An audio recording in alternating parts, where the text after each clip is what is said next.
Town travel guide. I've lived in the city in South Africa for about 3 years, and now I just put together a list of everything you want to know before you travel to Cape Town. Before we start, make sure to subscribe to my channel in order to see more travel guides like this. In general, Cape Town is an amazing city and the most developed city in Africa. I've traveled Africa a lot and I haven't come across another city that was as developed as Cape Town. In general, Cape Town offers everything from mountains over beaches to lifestyle, culture and really cool people. What I loved about Cape Town a lot is the fact that you just meet people from all over the world. Now I want to talk about the Cape Town weather. Cape Town weather is unpredictable. Sometimes not even the locals know exactly how the weather is going to be, and they're even joking saying you can have like 4 seasons in a day, which is sort of true. Always be prepared, bring a jacket, bring a hat, bring some sunscreen. If you want more information about the weather in Cape Town, just check out my bullet, Best Time to Travel to Cape Town.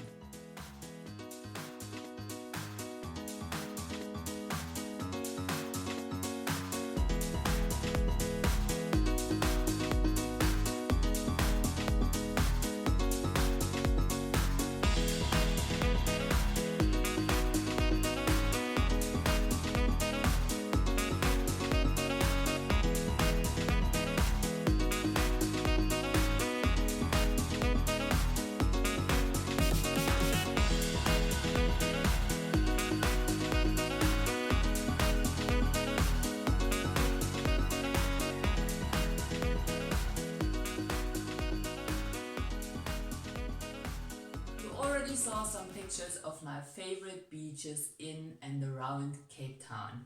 Another thing for you to know is that at some beaches there are sharks. There's usually shark watchers overlooking the ocean, giving like an information that like there is a shark coming too close to the beach. Another thing that you should also be aware of, the Cape Town water is super chilly. So just for you to know. Another thing you shouldn't underestimate either is the sun in Cape Town. The sun in Cape Town is super strong, so please always when you're outside bring a hat, bring some sunscreen and some clothes to cover your skin. So what is now the best time to travel to Cape Town? Well, first of all, you should know that summertime and wintertime are opposite to the ones in the northern hemisphere. High season in Cape Town is from November till March, with its peak in December. Especially if you're planning on coming for like a chilled holiday, then rather don't come in December because it's just busy and lots of traffic everywhere. It is usually less busy but still beautiful in April and May. The temperatures in summertime are hot, but it's not humid. At the same time, it's just most of the time super windy. In winter time, it is chilly and usually wet. How to get around in Cape Town? Public transport in Cape Town.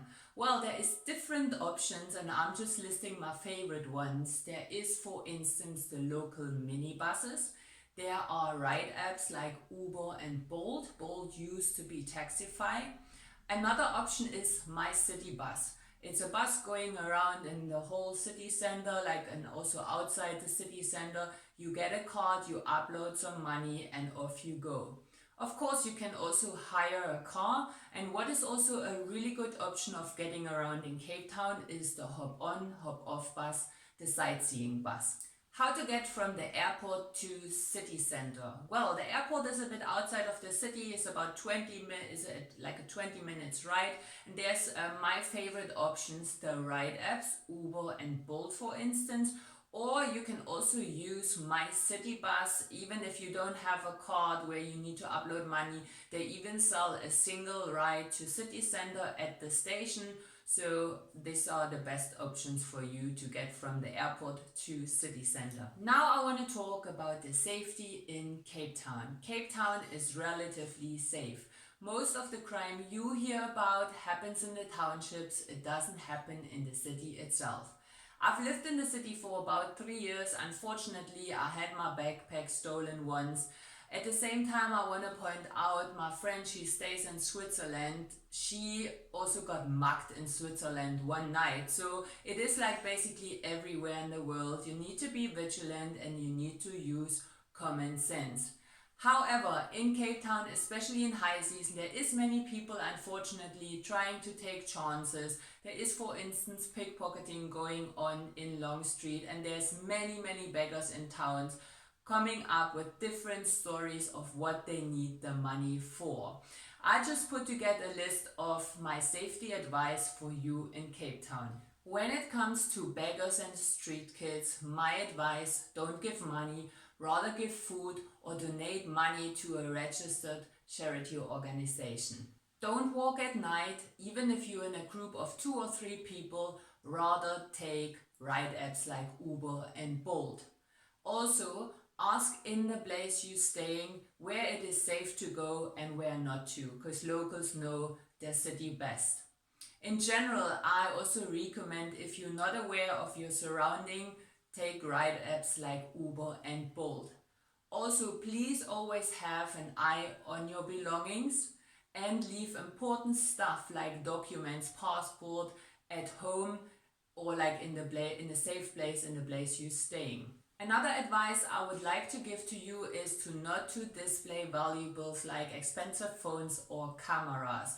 Also, what you shouldn't do is like putting your phone in your back pocket, because it's just too easy to pickpocket that. When it comes to withdrawing money in ATMs, please listen to my next piece of advice. Now I want to talk about money, ATMs and withdrawing cash.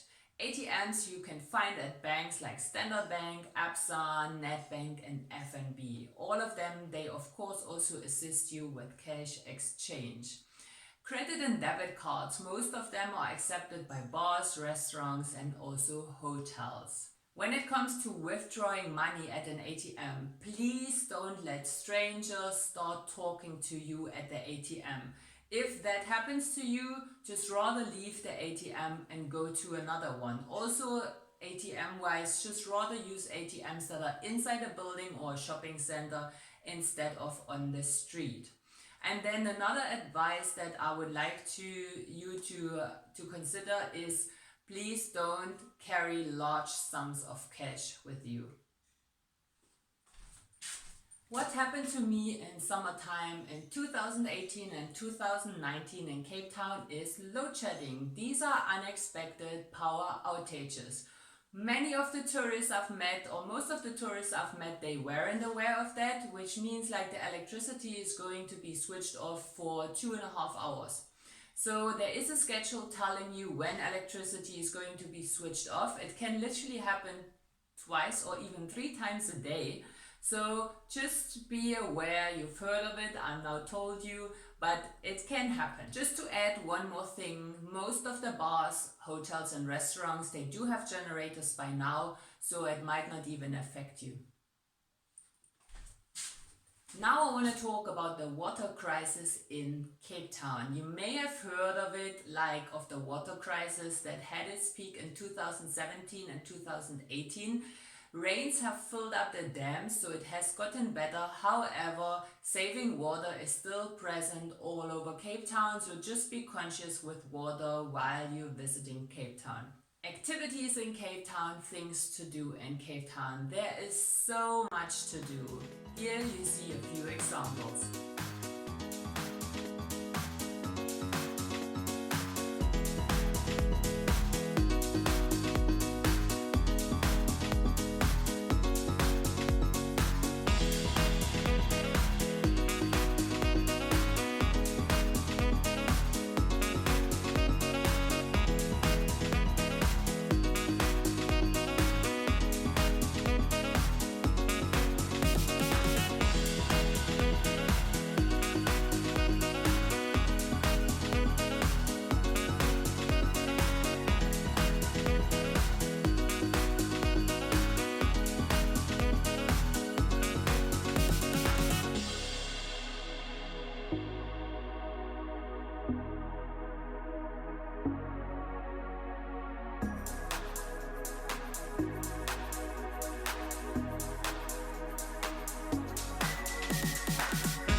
consider to hike Table Mountain, please listen to my advice. Please never hike by yourself. Ideally, join a guided tour. Bring a hat, bring sunscreen, bring a map, bring warm clothes because the weather can change like constantly. Also bring lots of water, have your phone charged, save the emergency number 112 in your phone, and then you should be good. Cape Town also offers lots of adrenaline rush activities. Just to mention a few, there's shark cage diving, there's paragliding, there is sandboarding, there's a helicopter flight, there is also skydiving, and many, many more. Where to stay in Cape Town? Here you find my recommendation. For hostel and budget, I can honestly recommend Once in Cape Town 91 Loop. For mid-class, I can recommend Crown Daddy. For fancy ones, the one and only 12 Apostles or Mount Nelson. And of course, there is also lots of apartments, of like Airbnb apartments in Cape Town. Cape Town offers amazing markets. For instance, food markets. It's got like Cape Town got so amazing food markets, but also souvenir markets. My favorite one I put here in a list for you, so feel free to visit all of them. Enjoy. There's also so much stuff to do for families in Cape Town. You can feed the squirrels at Company Gardens. You can visit the penguins at Boulders Beach. You can visit the Two Ocean Aquarium or chill out in the Greenpoint Park. And also, of course, you can visit the Bucks Family Play Park. If you're into museums, then also Cape Town offers something for you. I've listed a few here, just to mention a few, but there's of course way more museums in Cape Town. If you are an art lover, you shouldn't miss out on visiting Smoker. It is the largest museum for contemporary African art in the world. Art lovers also shouldn't miss out on the first Thursday of the month. There is a big party going on in the city center. The shops and the galleries, all of them are open until late, and the coolest bars and restaurants you can find on Bridge Street, but also on Loop Street, Kloof Street and Long Street there is something happening. When it comes to nightlife in Cape Town, I've already mentioned some streets. So there is the most famous street, Long Street, which is more for the younger generation to party. There's unfortunately also lots of pickpocketing going on, because many people, they got drunk in the clubs and bars. But for we always say like the Long Street for grown-ups, this is more Loop Street, Pre Street, as well as Kloof Street. Those streets, they got really nice bars and restaurants as well. Also, one more thing you should know, drinking in public is not allowed in Cape Town in general, like in South Africa in general. Now I want to give you some information about malaria in Cape Town. Does malaria exist in Cape Town? Of course there is mosquitoes in Cape Town, but Cape Town is not a malaria area at all. So you don't need any precautions if you come to Cape Town only.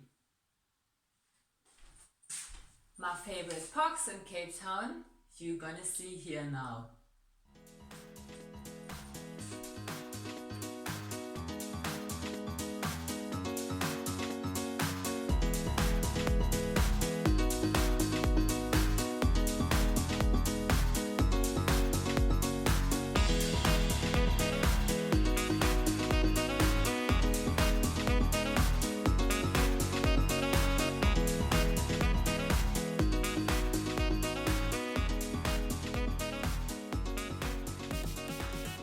Which language do people speak in Cape Town? Well, first of all, you should know that in South Africa there is 11 official languages which you can see here.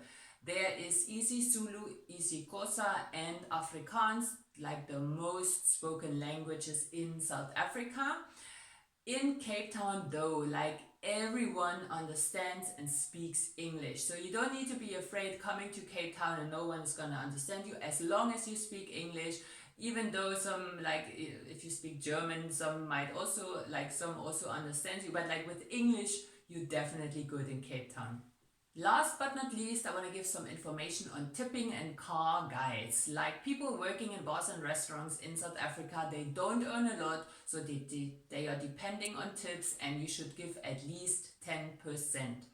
What I've also come across in South Africa, or what you will also come across in South Africa, are the car guides. So these are guides that, like, when you park your car, they're looking after your car, and you must also please give them a few coins when returning. Yeah, and that's it. These are my tips and recommendation on Cape Town, South Africa. Of course, there's way more to say, otherwise I would still be talking tomorrow. So if you have a question or haven't answered yet, just feel free to drop me a comment and I'm happy to answer that. Otherwise, if you like the video, please give it a thumbs up, and if you haven't subscribed yet and I want more travel guides like this, then also please subscribe. Yeah, and I will see you with my next video. Bye!